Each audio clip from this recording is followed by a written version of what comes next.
Good morning, everyone. Myself, Dr. Maya Agrawal, Assistant Professor, SPC Government College, Ajmer. Today, our topic is essential elements of marine insurance contract. Means समुद्री बीमा अनुबंध के वैध के आवश्यक तत्व। जैसे कि बच्चों हम देख चुके हैं, समुद्री बीमा जो आज अगर हम देखें तो सबसे पुराने बीमा में जाना जाता है कि सर्वप्रथम समुद्री बीमा का यही उद्भव हुआ था, क्योंकि पहले के समय में समुद्री मार्गों से ही व्यापार होता था और यातायात के साधन इतने विकसित नहीं थे। लेकिन जैसे जैसे तेज़ी से विकास हुआ तो उसी तरह से समुद्री बीमा अनुबंध का महत्व भी बढ़ता गया। तो आज हम देख रहे हैं समुद्री बीमा अनुबंध की आवश्यकता कि समुद्री बीमा जब आप करवाते हो, जब मीन्स मैरीन इंश्योरेंस जब हम करते हैं तो उसको लीगलिटी के लिए, वैधता के लिए क्या क्या बातें हमें ध्यान रखनी है और किन किन बातों का होना आवश्यक है। तो हम पॉइंट टू पॉइंट चलते हैं बच्चों। तो सबसे पहले अगर हम देखें तो वैध अनुबंध की आवश्यक तत्व, मतलब समुद्री बीमा अनुबंध के लिए आवश्यक है कि उसमें वैध अनुबंध की सभी आवश्यक लक्षण पाए जाए। जैसे कि दो पक्षकार होने चाहिए, उनमें प्रस्ताव होना चाहिए, प्रस्ताव पर स्वीकृति होनी चाहिए। स्वीकृति कैसे होनी चाहिए? स्वतंत्र होनी चाहिए। इसी के साथ पक्षों में अनुबंध करने की क्षमता होनी चाहिए, प्रतिफल होना चाहिए और उसका उद्देश्य भी वैधानिक होना चाहिए तथा जो लीगल फॉर्मेलिटी और ऑब्जेक्ट है तो उनका सभी का पालन आदि करना चाहिए।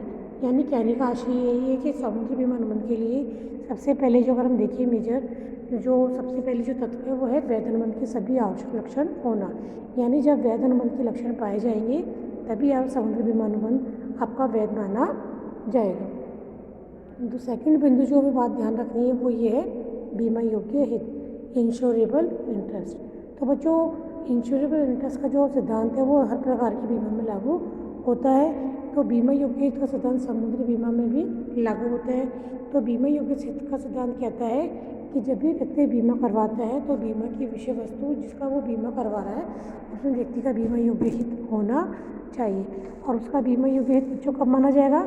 जब उस विषय वस्तु के नुकसान होने पर व्यक्ति को आर्थिक हानि होती हो और व्यक्ति को और विषय वस्तु सुरक्षा से उसे आर्थिक लाभ होता है तो उसे बीमा योग्य हित माना जाएगा। तो समुद्री बीमा का जो महत्वपूर्ण तत्व लक्षण हम देखें तो उसमें बीमा योग्य हित होना आवश्यक है।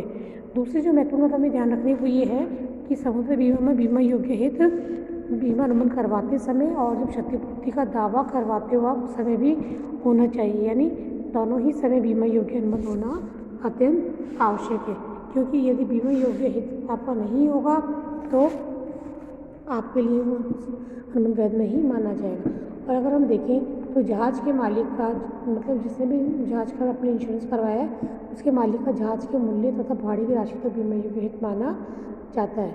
इसी तरह से जहाज़ में जो माल आपने लाद के भेजा है, जहाज़ में लदे हुए माल के स्वामी का बीमा योग्य हित होता है और यह हित मूल्य, भाड़े तथा बीमा के खर्चों सहित सभी राशि तक का होता है। तो इस प्रकार अगर हम देखें तो बीमा योग्य हित होना समुद्री बीमा में अत्यंत आवश्यक है। इसी क्रम में अगर हम देखिए अगला बिंदु है हमारा पूर्ण सदविश्वास, मीन्स एटमोस्ट गुड फेथ। समुद्री बीमा अनुबंध जिसमें आप जब बीमा करवाते हो तो बीमाकर्ता आपसे अपेक्षा करता है कि आप पूर्ण सदविश्वास सिद्धांत का पालन करें। तो जितने भी अनुबंध हैं बच्चों बीमा के वो पूर्ण सदविश्वास पर आधारित होते हैं, जो कि ये आशा करते हैं कि जो व्यक्ति बीमा करवा रहा है वो बीमा संबंधी सभी सूचनाएं बीमाकर्ता को सत्य बताएगा। यानी उसे किसी भी तरह की चीज़ों का छिपाव नहीं करना चाहिए।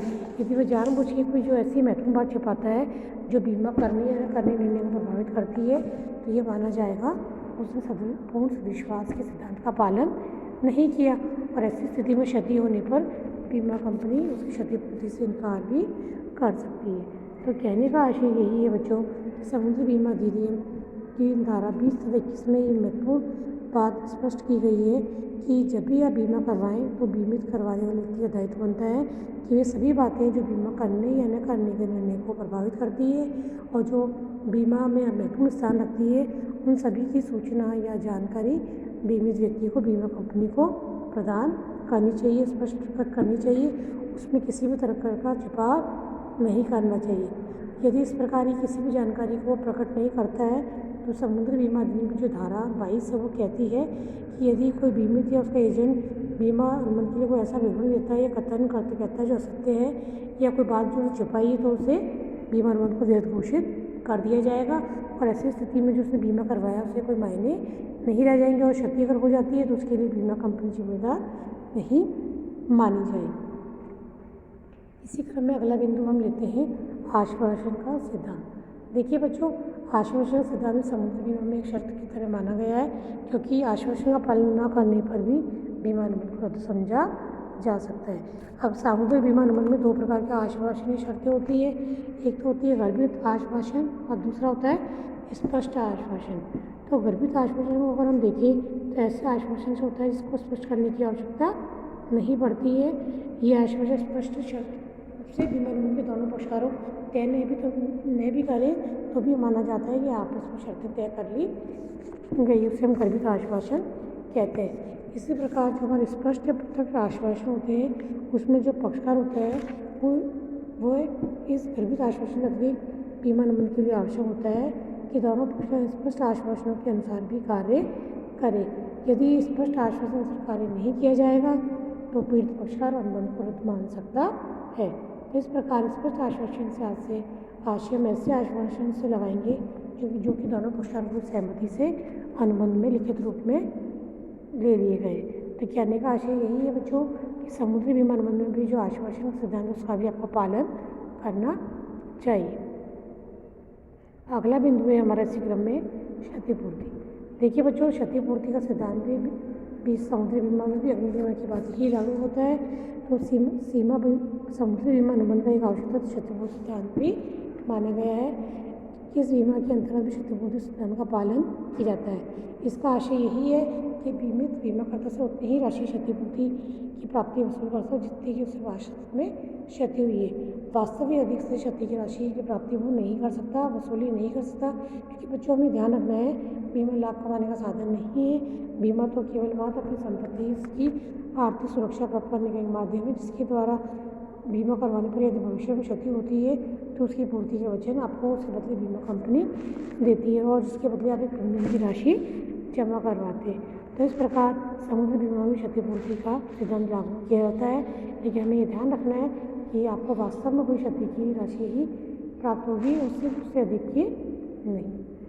और लास्ट में हमारा अन्य सिद्धांतों का पालन। देखिए बीमा की जो हमने देखिए परम सदविश्वास का सिद्धांत है, आश्वासन का सिद्धांत है, बीमा योग्यता का सिद्धांत है। इसके अतिरिक्त भी बीमा अनुबंध में अन्य सिद्धांत लागू होते हैं जैसे स्थान ग्रहण का सिद्धांत है, निकटतम कार्य का सिद्धांत है। इनका भी भली भांति पालन किया जाना चाहिए। इस प्रकार बच्चों को समुद्री बीमा करवा लेने के पश्चात भी बीमित को अपनी विषय वस्तु का हर तरह से ध्यान रखना चाहिए और हर प्रयास करना चाहिए कि क्षति की संभावना कम से कम हो। ऐसा ना हो कि बीमा करवा कर निश्चित हो जाए, क्योंकि बीमा कंपनी जो है केवल आपको वास्तविक क्षति की वसूली देगी। और इसी के साथ ही बीमा कंपनी क्षति होने की स्थिति में पूरी जाँच छानबीन करेगी कि वास्तव में जिस कारण के लिए आपने बीमा कराया है कि वास्तव में उसी कारण से क्षति हुई है या अन्य कारण है। तो अन्य कारण निकटतम कारण को मानते हुए उसको वास्तविक क्षति की पूर्ति की जाएगी। तो इस प्रकार बच्चों आज हमने देखा है कि समुद्री बीमा में वैध अनुबंध के सभी लक्षण होने चाहिए, सभी बीमा अनुबंध वैध माना जाएगा, सामुदायिक बीमा का भी वैध माना जाएगा। इसलिए दो पक्षकार, वैध उद्देश्य, सभी औपचारिकता का पालन, अनुबंध करने की क्षमता, प्रतिफल, ये सभी बातें, सभी गुण वैध अनुबंध समुद्री बीमा के लिए होने अत्यंत आवश्यक माने गए।